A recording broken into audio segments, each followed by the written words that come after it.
Eh bien voilà, après ce simulacre de démocratie, je tenais à prendre la parole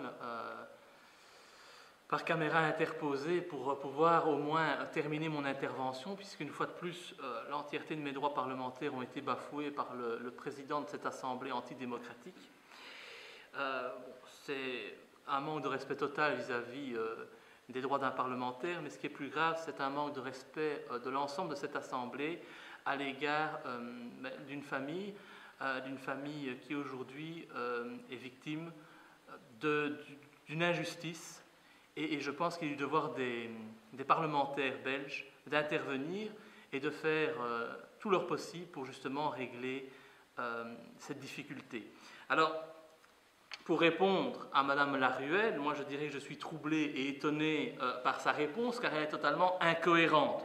Parce que d'un côté, le gouvernement belge estime avoir le droit, la légitimité d'intervenir militairement en Libye, au Mali, de soutenir même des rebelles en Syrie, en contradiction avec toutes les lois internationales, c'est-à-dire en fait d'intervenir dans la vie de gens qui ne sont pas belges du tout, qui n'ont pas la nationalité belge.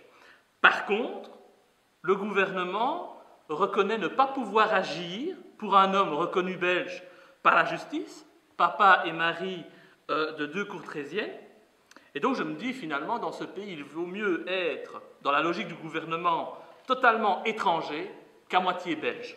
Et donc là, c'est véritablement une logique du gouvernement qui m'échappe. Je crois que ce gouvernement est en train de perdre les pédales et raconte tout et n'importe quoi. En tout cas, les actes sont remplis d'une incohérence flagrante. Et c'est vrai qu'on parle aussi des droits de l'homme au niveau de la Tunisie, et là je suis aujourd'hui particulièrement inquiet. C'est la fin de l'intervention que je voulais faire, parce que quand je vois ce qui se passe aujourd'hui, eh bien, je ne vois pas du tout d'application d'une réelle démocratie.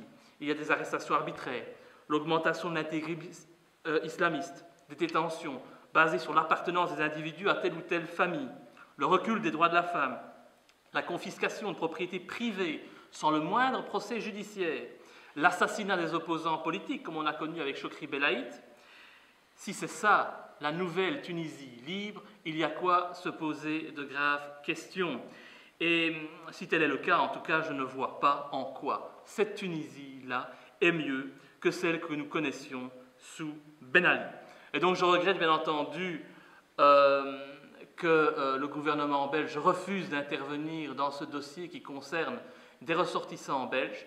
C'est un mépris total pour les familles, et une fois de plus, on se rend compte que ce gouvernement ne travaille pas dans l'intérêt de la population belge, mais défend des intérêts autres, souvent financiers, géopolitiques, géostratégiques, et donc c'est une honte qu'un gouvernement se comporte de cette manière. Je tenais à le dire et à exercer mon droit et mon temps de parole jusqu'au bout, même si ce Parlement refuse de m'octroyer les droits qui me reviennent.